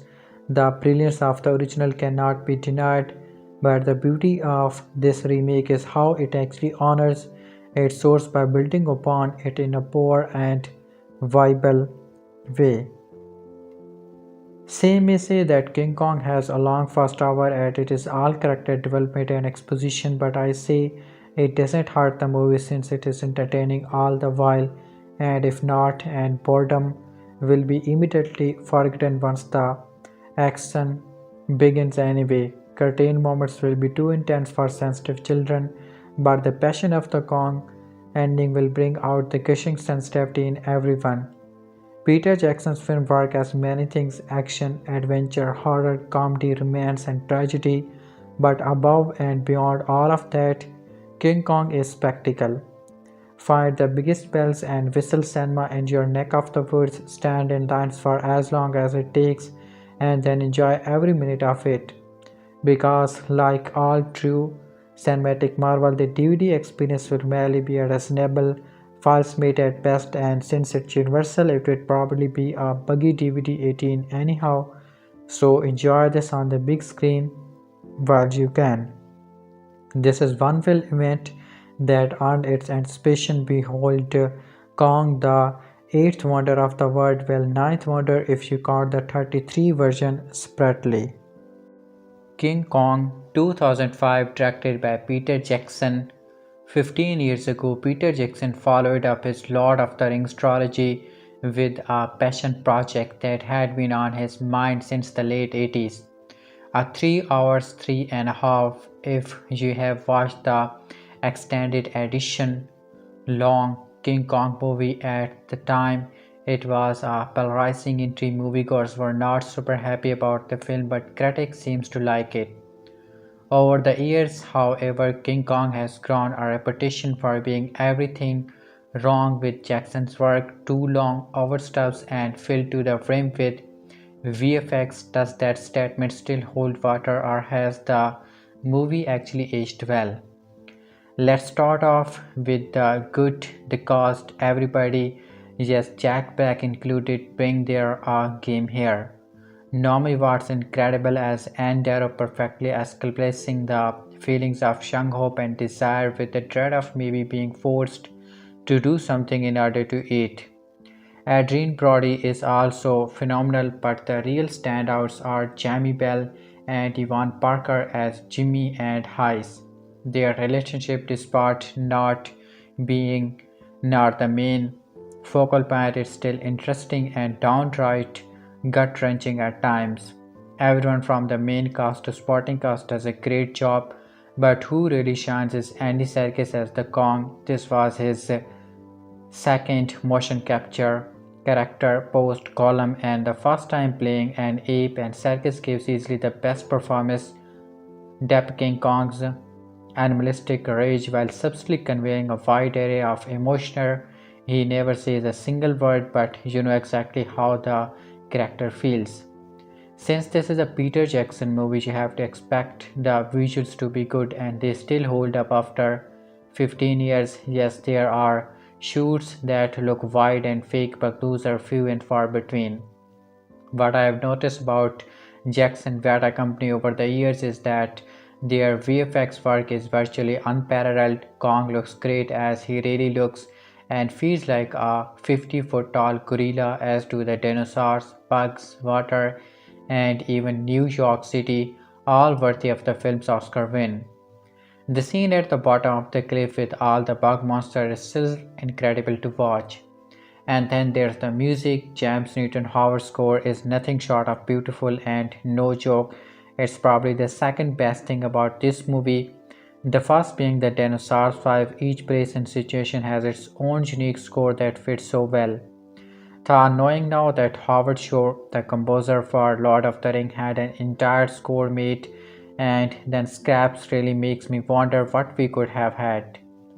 However, I have to put aside my fanboy arcs and address King Kong's biggest problem, its length. If directors were chief, then a Peter Jackson entry in 10 10 chickens, 5 pounds of mashed potatoes, a liter of gravy, 7 medium rare steaks, 4 gallons of cider, a pound of cream cannon, and a roasted wild boar for the final course. All this, and they don't even give you a break between course to talk with you dinner guest. And what I am trying to say that Jackson gives you so much with each movie he makes. I have no problem with this, as I am always angry, but other moviegoers would have just preferred something simple, and that was wrong here. I don't think Jackson knew what to cut out of the King Kong, but it didn't need to be 3.5 hours long. There are a lot of needlessly Comfortable scenes like the army sergeants giving his boy a pep talk about they have crushed by a giant ape and mistaking a sound guy for Jack for 2 minutes, or Kyle Sanders looking at himself in the mirror with a calm mustache. These might make for good moments on paper, but they don't belong in a King Kong movie. If you are curious so how long it takes for Kong to reach the Empire State Building, the theoretical edition takes 2 hours and 45 minutes while the extended edition is almost 3 hours. I might love long movies, but that is too long to get to the high points of freaking King Kong. My dad said that he loves Peter Jackson as much as I do, but he hates the fact that he filled the urge to check his watch multiple times throughout this movie. He even addresses something profound about the remake. What's the takeaway here? What's the point of this King Kong when it's already been made to death? And he has a point. This is a 90-minute story stuck in a 3.5-hour movie. Narratively, it's unchanged from the 1930 film, but with the exception of the visual effects and extended runtime, there's nothing new added to the King Kong mythos. Ultimately, this is a very straightforward remake. If you know the bare minimum about King Kong, then you will know exactly what will happen in this movie. There are surprises, but nothing that you have not already seen. King Kong is not a bad film and can be great at times. If you have the time, you should watch it. There's a great acting, great action, awesome music, and despite the length issue, the story is well told. Even the characters feel unique in their own right and make you seem invested in their story. Even Lumpy, a background character with little screen time, has an arc that is very well told. Unfortunately, if you hate long movies, this simply will not be for you. There's just too much needless filler and you will get bored if this is not your thing. Still, if you love Peter Jackson's Give King Kong a watch, it's definitely more unique than other action movies these days. King Kong 2005. I wrote this review in 2006 and at the now defend it. My opinion of the film has soared considerably since the somehow overly genius review. Well, I never get around seeing it in the theater, but thanks to the magic of DVD, I finally watched Peter Jackson 2005 remake of King Kong. If you're curious about my reaction to it, keep watching. If not, so there are spoilers ahead, even if you are well familiar with the original film, since Jackson's versions differ in several ways. The story is a nutshell. Flamboyant movie producer Carl Denham charters a merchant ship to take him and his leading lady, Anne Darrow, in search of the legendary Skull Island, where he hopes to capture such wonders on film that audience will line up around the block to pay admission. But instead, he ends up capturing a fearsome 25-foot tall gorilla named Kong, who has left the safety of his jungle lair to pursue Miss Darrow, with whom he has become helplessly smitten, and then transports him back to New York to put him on display and make millions of dollars. Kong speaks, of course, and wreaks havoc in downtown New York City before recapturing Anne Darrow and climbing to the top of the Empire State Building, where he is picked off by machine gunners in B-planes. The original 1933 version of the story by producer Brian C. Cooper and director Ernest P. Shorrock is an undisputed classic.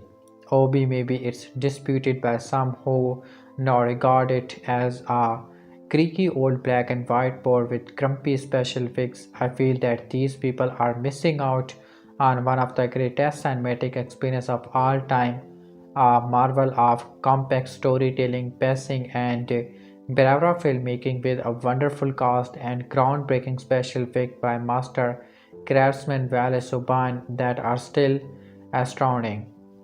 How does Jackson feel compared to the original? First of all, it looks absolutely beautiful. The first and last parts of the movie display a dazzling reactions of Depression's era New York City that is rich in details and utterly convincing. Jackson spent a lot more time here than Cooper, and Sodiq, who were more interested in setting up the story and getting us on our way to Skull Island as quickly as possible. In fact, Jackson spends a lot more time on everything in this version, making it twice as long as the original. This time we get Anne Darrow's Randy Naomi Watts' backstory in more details. She is a struggling Wendell whose show just closed down, forcing us to consider the horrors of performing in Barsecu rather than starving before her fateful meeting with Carol Denham, who in this version is a much more devious and manipulative, almost villainous character. Jack Black somehow managed to make him mostly likable anyway. Anne accepts Denham's offer of money, adventure, and fame, the thrill of a lifetime, and a long sea voyage after finding that a playwright she greatly admires. Adam Bart's Jack Driscoll, who was the ship's first mate in the original version, is writing the screenplay to Denham's picture, so off they go one step ahead of the police, who have a warrant for Denham's arrest for bilking his previous film's investors. The journey to Skull Island gives Jackson a chance to introduce us to still more characters, subplot etc., such as the close relationship between the first mate and a youngster named Jimmy, whom he once found stored away in the cargo hold. This does not really go anywhere except for the fact that Jimmy is reading Joseph Connor's Heart of Darkness, and it's supposed to tie in with everything somehow. I never read Heart of Darkness, but I know Apocalypse Now was based on it, so I guess Kong is Colonel Kurtz. Come to think of it, the latter Marnell Bonner would have made a pretty good Kong.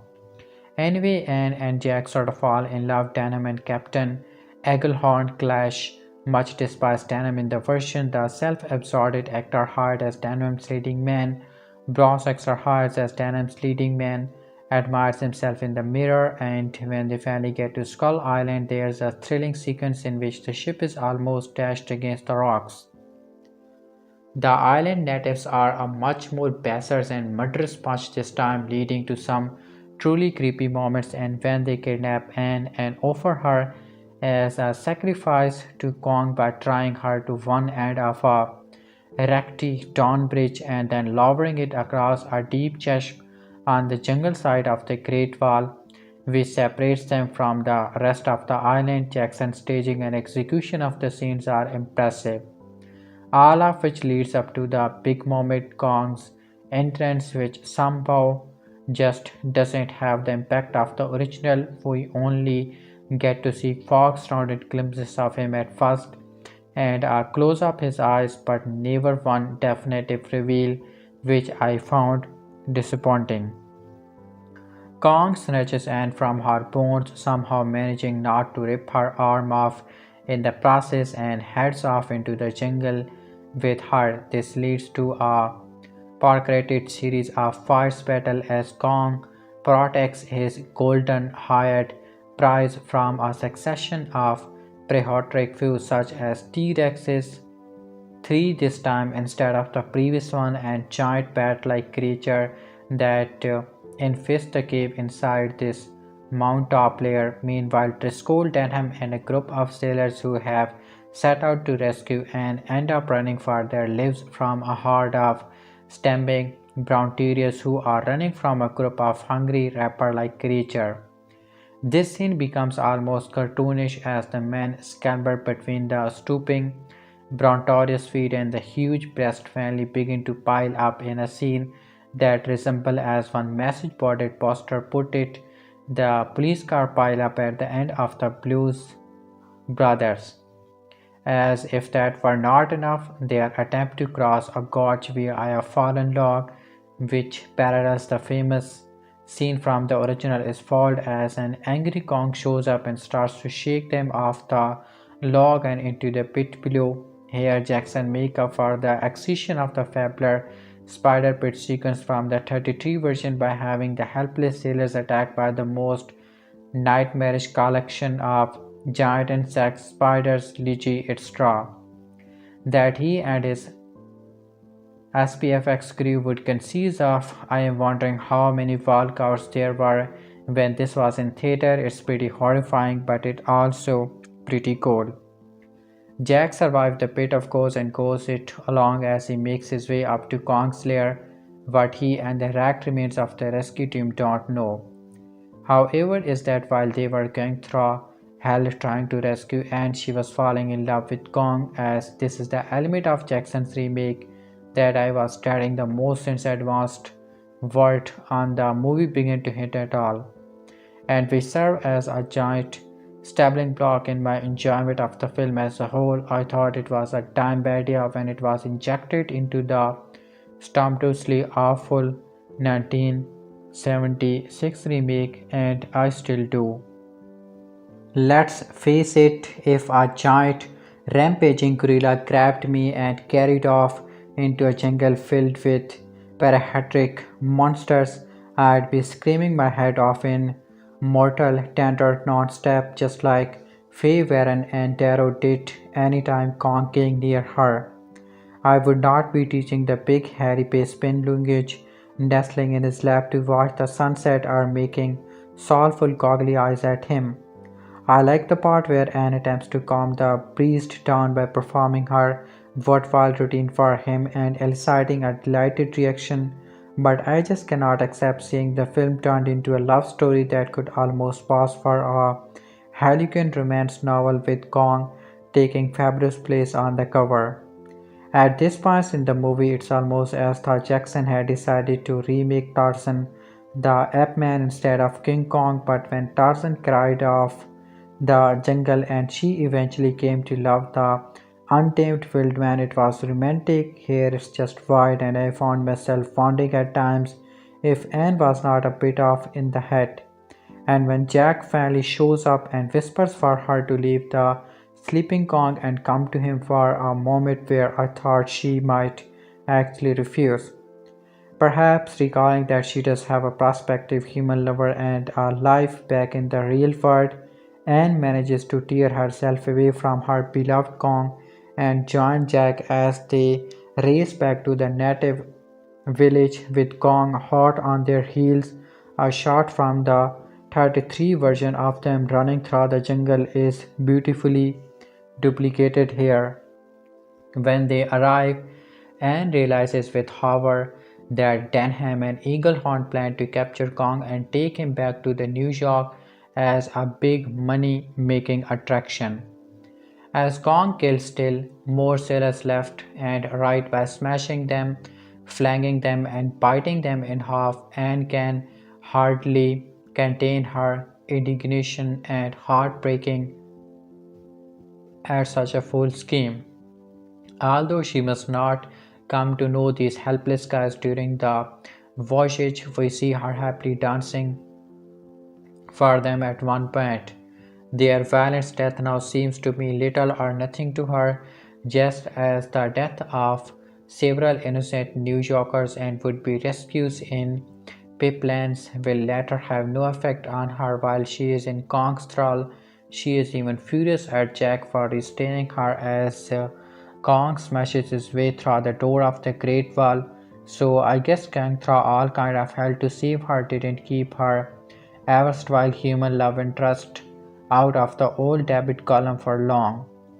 Kong, as everyone knows by now, has get captured and taken back to the Big Apple and made the star of the biggest show on Broadway. We discover that Jack and Anne have drifted apart in the interim, and he goes to the theater to try and win her back, not even knowing that she is left Denham and gotten a job in a chorus line somewhere else. Kong's unveiling to a shocked audience is a grand affair, with Jackson uses as one of the film's most blunted homage to the original, as Jack Bless Denham recites almost word for word the introductory speech Robert Armstrong gave back in 33, and the orchestra strikes up a starring rendition of Mick Stein's famous score. The stage show also consists of a re-enactment of the Natic sacrificial ritual from the old version, but when the shackled Kong wakes up to find that the bleak-eyed blonde actress being offered to him as bride is not an Anne Darrow, he goes ape and breaks loose. I had to use the term goes ape somewhere. This is when the movie really starts getting good. Kong smashes his way through the front of the theater and goes on a destructive rampage through the icy streets of New York City. Smashes vintage autos and trolley cars, snacking up any balls he sees in search of the real Anne and tossing her aside when she turns out to be wrong one. Jack jumps into an abandoned taxicab and tries to lure Kong anyway, but it is the resulting chase Kong manages to cause even more destruction than before. But just when he catches up to Jack and is about to smash him to a pulp, he senses something and looks around, and there, gliding toward him out of the mist, is his beloved Anne.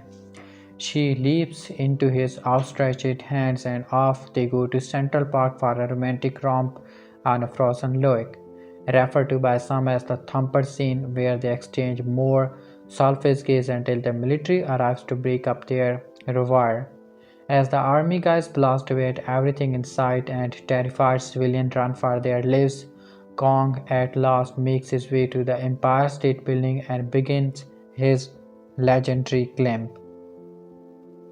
All else aside, and whenever glimpses I may have, this is still an awesome film packed with one accelerating scene from another. Peter Jackson staging of Kong's last stand atop the Empire's State Building is a magnificent achievement. The attacking biplanes swoop down directly out of the sky toward Kong is several vintage indicating shots as he leaps around fighting them off amidst a hail of bullets.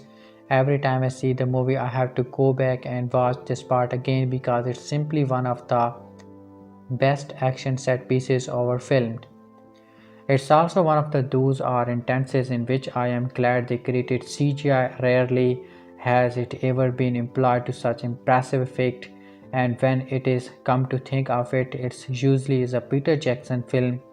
By this time, Kong has come into his own as a character that we can sympathize with due to both the skill of the SPFX technicians and Andy Gollum Serkis' motion capture performance and his final emotional scene with Anne as he clings tenaciously to the side of the building before finally slipping off and falling to the street for a blow is memorable.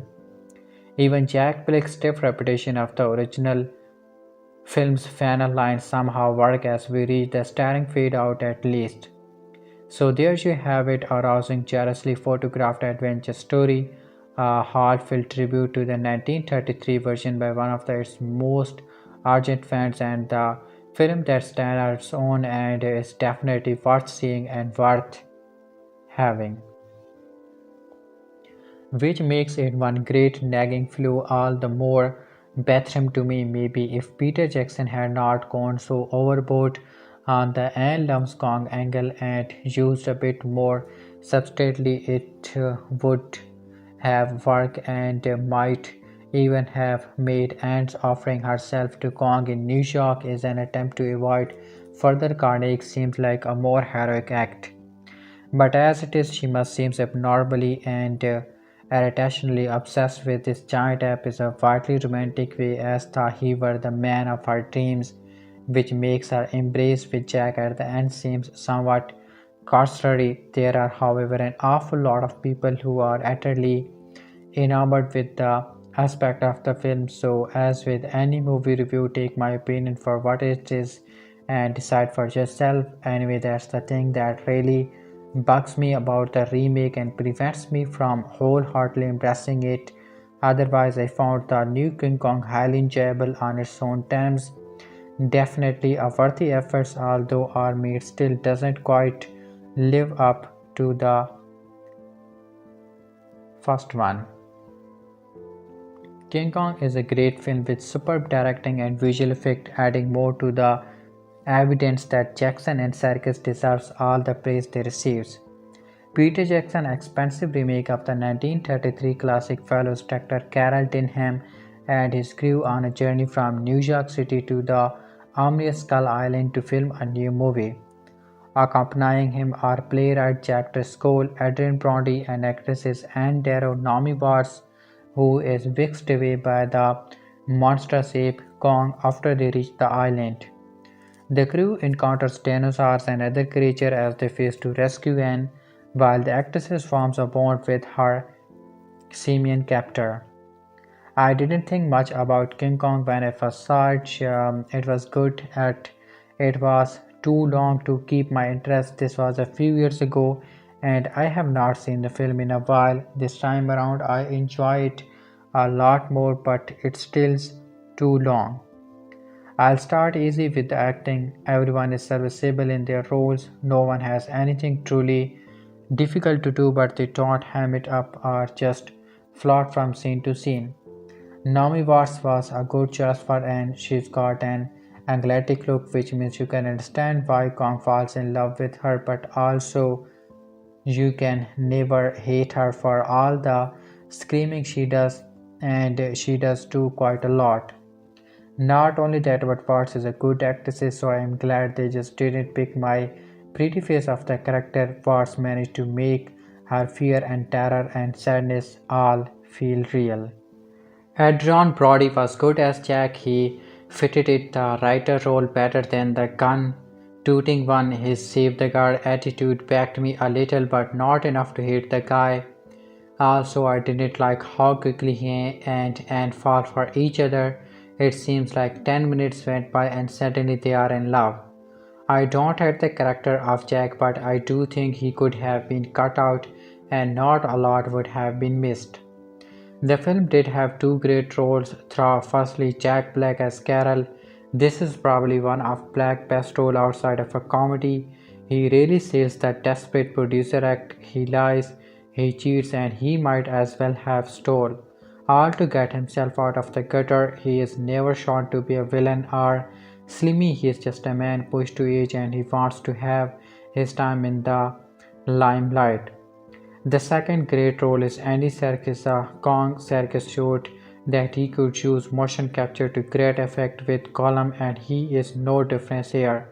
He makes Kong's animalistic action and voice all authentic and frankly quite brilliant. It's hard to believe that it's a man instead of just plain CGI, but Serkis makes the character and the role his own.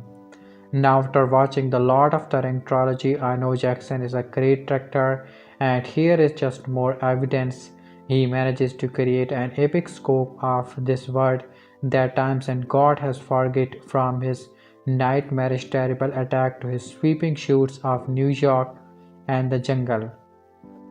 Jackson really has an eye for the camera and he knows how to shoot a good action scene. The T-Rex battle is a highlight of the film and Jackson does a fantastic job of it all. The visual effects are also sublime. Kong looks utterly convincing, not as good as he did 7 years ago. Chris, this came out 7 years ago but still great. In a close-up near the end of the film, you can see every single hair on his face, which even today is impressive. The destruction Kong causes in New York and the panic that everyone has is also wonderful to observe, especially considering that Kong is not really there. For a few seconds you almost believe he is. Now for the downside, as I have said before, the film is too long. I have fun with long films, but this feels like it could have lost about 30-40 minutes and it could still be a great film. Even some of the action scenes drag a little. The T-Rex fight, while a highlight, did go on a bit. It's not enough to make me bored of the film, but it's enough to make me love interest for a few minutes. Overall, King Kong is a great film with super directing and visual effects, adding more to the evidence that Jackson and Serkis deserve all the praise they receive. The running length is the only major problem, and that's subjective. Definitely see this one and form your own opinion. King Kong. Peter Jackson. The love affair with King Kong began over 3 decades ago when we first saw Marion C. Cooper's classic 1933 film. Jackson even made a first attempt at a Kong remake 9 years ago, but it ultimately failed through.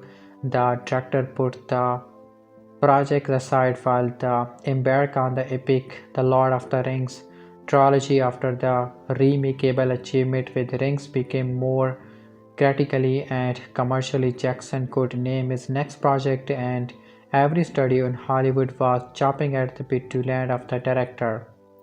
Naturally, Jackson went to Universal and picked King Kong, so we have King Kong 2005, the third and most elaborate take. The budget is said to be over $200 million on the eighth wonder of the world, where the original film sapped through the major character introduction and had everyone on the boat to the mysterious island just about 20 minutes in. Jackson's new Kong takes its time getting to the meat of the story. We are introduced to director producer Carol Denham, who is having trouble convincing studios has to fund his latest film expedition, a journey to a legendary place known as Skull Island. Denham is in danger of losing the completion funds to his film, so he snags the print and rushes off to gather his crew and depart before the studio can stop him. Denham runs into a major snag when his lead actress pulls out, so he must comb the streets of New York to find the perfect leading lady. He notices a beautiful woman passing by and helps her out of pint. Those familiar with the original will recognize the scene. Her name is Anne Darrow. Down on her luck went while performer without a penny to her name. Denham gives the sales pitch and ultimately convinces her and the rest of the crew that the trip will be worth of their while. Of course, he is also told everyone that they are going to Singapore, not looking for Skull Island. Meanwhile, playwright Jack Driscoll has offered a crook rewrite, but Denham scams his way to bringing the writer along on the trip as well. The supporting players include Thomas Kretschmann as Captain Eaglehorn, Jamie Bell as Jimmy, Colin Hanks as Denham's assistants, Preston Evans Berkey as Heist, Kelly Candler as Bruce Bexar, and Andy Serkis as Lumpy the Cook and as King Kong. Sitting on a plane to Manhattan last week on my way to one of the first screenings of King Kong, I decided it would be the perfect time to rewatch the 1933 film beforehand. I had seen the original and remember liking it years ago, but I thought a refresher would help to get me in the mood and give me a proper comparison. What surprised me most about the 1933 film, which runs a brisk 100 minutes, was how well paced and fun it was. You might expect a movie 70 years ago to feel a bit dated, but Kong suffered from none of those downfalls. Sure, the effects are dated by today's standards, but they are still very well done and quite impressive in retrospect. The other aspect of Kong 33 that threw me for a loop was how downright vicious and mean-spirited it was. Kong kills with no remorse, throwing a woman to her teeth, grinding helpless islander into the ground and biting off heads. The film is also incredibly sexual, including a shocking sequence in which Kong tears off part of Fairy's dress, sniffs it, and then saves his own figures. The original is a terrific film that holds up better than I could have possibly expected. Seeing it a mere hours before the new film, Jackson version already had a strike going against it. It knew of the 3 hours plus running time beforehand, so I was more than a little curious to see exactly how and why Jackson has chosen to expand the film so much. Could he justify an epic length monster movie? The answer is a resounding no. The first 20 minutes of the new King Kong are abysmal, opening with an allegedly amusing montage of Depression-era New York and intercutting scenes of vaudeville. The intro almost makes you think a musical in heads. It's a total cheesy. From there we get a superfluous backstory on the character of Anne Darrow, who desperately wants to just make people laugh on the vaudeville stages, but the theater where she performs is shut down. She even talks to a kindly old man who gives her some words of wisdom. None of this matters one bit in the final context of the story to come. The character of God Denham has also been fleshed out, this time performed with flair by a painfully miscast Jack Black. Enough about the opening thought, I cannot say much more about it because honestly it was putting me to sleep. Finally, lo and behold, we get to the boat. This is where we are introduced to the Jack Driscoll character. Unlike the original, Driscoll is now a writer, but like the original, Darrow has a thing for Driscoll. The boat ride was relatively brief in the original film, but the new Kong spends a significant time period on the ship. Much like The Lord of the Rings, Jackson introduces us to a slew of characters and tries his best to balance them out. Unlike Lord of the Rings, most of these extras characters are not needed. You don't really care that much more what happens to them, especially when the alternative is spending time with the spectacular Kong who is still not on screen 45 minutes into the movie. Finally, we get to the island where the pacing starts to pick up. We meet Kong at what felt to be about an hour into the movie, it might be a bit less. By this time is the original, we had already met Kong and he'd already wrecked a bit of havoc, graved Anne and taken her off into the jungle. Just like the original, this is the point where the film really starts to take off. Kong, a combination of full-on CG creation from the genius team at Vita and the motion capture acting work of Andy Serkis, looks amazingly realistic. As I previously mentioned, the Kong of the original film was a monster. He was violent, uncaring, and his attraction to Anne was largely unexplored. This is the aspect that Jackson chose to change the most dramatically and also where he succeeds with flying colors. He humanizes Kong and makes him into the real character. You empathize with the beast, and in some cases, you feel worse for Kong than the bodies he leaves to waste in his path. His characterization also makes for a very interesting love story with the other best character, Anne Darrow. Naomi Watts has the perfect look with facial expressions and physical emotions that rival any silent film star. She is striking opposite Kong, and Jackson does an excellent job expanding on their relations and better explaining the beast's attraction and protective instincts for the blonde beauty. The key moment is the relationship between Kong and Anne, which Jackson nails. Kong's story is a sad one, and you feel for Kong by the end of the movie, but so much of the story doesn't need to be there. Adrien Brody is a fine actor, and there is nothing at all wrong with his performance as Driscoll. It's just that his character doesn't need to be this big a part. Jackson seems to be aiming for some sort of the love triangle, but it's never realized. Brody and Watts never really click, and this relationship only distracts from the central story of Kong and Anne. The casting choice of Jack Black seems a bit of strange choice at first and was met with some dismay by fans. I was willing to give the idea the benefit of the doubt, but it turns out repetition was the correct instinct. Black is simply miscast. This is not a role for him to play, and his presence is a distraction to the part and also the film as a whole. When Black is about to deliver a line, you expect him to say something funny. He smacks even when delivering serious lines of dialogue.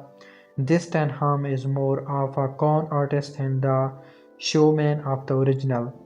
But with Black playing the part, you expect a joke every line or two. He tries to deliver on this, but rarely is he actually funny. As the story turns towards a more serious note, telling the sad story of a lonely beast, Black's presence in this film makes even less sense. Kong's entrance also marks the beginning of a number of heavy laden epic sequences. I will not discuss them any details because they are the film's shining moments and I don't want to ruin them for you. Kong's spectacular T-Rex battle is stunning in scope and length. It goes on and delivered in all points. Crowds are going to love it, and Veta will likely take home the epic Oscar for this sequence alone. Fans of the original probably know for the infamous spider pit sequence, which has been forever Lord Jackson crafted a spider pit sequence too, and all spider pit sequences are nightmarish snare or raffle with technical gravity and horrifying thrills. The rest of the effects were continuously to be stiller from the other almost countless monster and critter encounters and onto New York City. Jackson and Vita effectively create a believable 1930 New York. It's ultra bright like a classic MGM musical, possible so much so that some may think it looks a bit fake, but it worked for me. Kong's exploring of New York is pretty spectacular and it gives life up to the hype. The Empire State ending is spectacular, intense, and heartbreaking at all once. King Kong is worth seeing, especially on the big screen. Quite simple, Jackson tries to do so much and goes off in too many directions. He goes in with the same instincts that serves him so well in Lord of the Rings, but fails to realize this is not an epic storyline, it's still a monster movie. No matter how much he makes us care for Kong, there doesn't need to be a dozen characters. We don't need to know every bit of backstory for every character. We want Kong. Technically, Jackson rises the bar once again. The action and visuals are stunning, everything looks great, and when we finally get to the action, Jackson's completely delivers. All in all, King Kong 2005 is a pretty decent film, but it could have been a very good film. Shave off a good 45 minutes and recast the Carol Denham part, and Jackson may have even achieved greatness. 3 out of 5. Everything good and bad about the 2005 King Kong remake in one scene. In the last take, Peter Jackson 2005 remake of King Kong, which turns 10 years ago, this Christmas weekend has come to represent everything that's gone wrong with the Lord of the Rings tractor carrier since that trilogy was an audience and critical favorite. Kong released too heavily on computerized special effect, it lacks any real sense of what to cut and what to leave in. Its 1930 period trapping creates the sense of selfish devotion to the 1933 original, which is probably true given how much Jackson loved that film, and it presumes that we are super invested in the grand tragedy of a giant gorilla who died. But at the time of its release, reviewers of the film are recaptures noted Lord of the Rings spectator Roger Ebert for Intense gave King Kong a rave 4-star review, and there was a general feeling that the film just might replicate Jackson Octor's success with the Elliot trilogy. Instead, the movie staged it out at the box office and though it won 3 Oscars, none of them were in major categories. So who was right, those early critics or the public that obviously found the things strange? Would you believe both? How you feel about this movie boils down to how you feel about the notion of a love story between a very human woman and a very semen giant gorilla. No, the two don't have an actual romance or anything, but Naomi Watts and Andy Serkis, who gave the motion capture performance used to create King Kong, share a very real chemistry. As you can see in the film's best scene embedded atop this article, Kong, who lost in a hostile New York that want to destroy him, takes Anne out into a snowy Central Park. The two find a frozen lake flagged up lit by evergreen trees. This film's subtle Christmas wrapping gave it a rosy glow of nostalgia which fits well with the period setting, and then the gorilla for the first time in his life slides around on the ice. It's a little especially interrupted by those who are trying to kill the big ape. But it's the kind of peaceful, beautiful moment that only a film this long would have leave room for. That probably the paradox of Jackson's King Kong. It really doesn't need to be 3 hour long, but the only reason it's very good is that it's a 3 hour long. The long portion of the film before we meet the titular gorilla is mostly unnecessary, but it is nicely set apart of the character who lives all interest with Kong and ultimately interest his life. Peter Jackson followed up his absolutely successful and groundbreaking Lord of the Rings trilogy with another absolutely long visual spectacle, 2005 King Kong. This is an okay movie but definitely an disappointment given Peter Jackson's previous track record of adapting beloved properties. The movie is way too long and way too self-important. It stays pretty true to the original 1933 films but just takes forever to tell the same exact story. It does keep its 1933 setting though, which is kind of fun. The movie has some bizarre casting choice. Jack Black as Carol Denham, the film director, but absolutely triumphed in the casting of Naomi Watts as Andrew the Way role. There's a lot of stuff in this movie that I am tempted to skip whenever I rewatch it. Nobody sets foot on Skull Island until almost an hour into the movie, and before that, we have to sit by and watch a Hatchenite love plot between Anne and Jack Driscoll. Adrian Brody, the pianist. Brody's performance is pretty lacking in my opinion. There's some good stuff on Skull Island, of course. The creatures mostly look great, though there are a few bad shots. There's an alligator scene in which many of the characters are at the bottom of the pit and get attacked by giant disgusting bugs. It's absolutely disgusting and it seems like a throwback to when Peter Jackson was making Sherlock horror movies. There's some great stuff with Kong too. It's the same stuff we have seen before. Kong is infatuated with Anne, but Anne maintains some kind of power over him. When Kongs end up in the New York, it's the same kind of stuff you had expected to see, but it's mostly pretty good. The biggest problem with this movie is certainly the length. If you could remove a lot of the fat from the movie, you had have an excellent 2 hours and 15 minutes long movie. Instead, you have a movie that's over 300. Peter Jackson, King Kong, 1998, but not. It is released in 2005.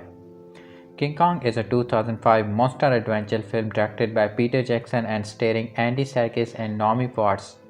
It's a overpulled beyond properties, but overall it's quite a spectacle. Actors, they travel the world, all they ever see in the mirror. This is the remake of the 1933 original that remains a classic and the quintessential version of this story. Peter Jackson is obviously a huge fan of it, and that admiration can clearly be seen in this remake where he loves every single sequence so much that he ended up doubling or quadrupling them in length. I have never been a fan of this director, and this movie is a great example of everything that he does good and all of his worst tendencies. Yes, the movie is a spectacle done in the old-fashioned style of the last century, but only elevated by computer-generated effects and more gracious action scenes.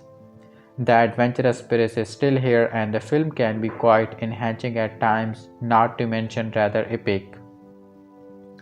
But in trying to make it as big of a spectacle as it could possibly be, he overdid every minute detail and sequence to the point that it becomes needlessly overblown and just plain tiring to watch. You have got here over an hour of story before they even get to Skull Island, and that was a problem. Ultimately, the movie became exhausting to watch, even though the director's intentions were clearly great. What this movie actually does better than the original is the central relationship between a beast and a woman.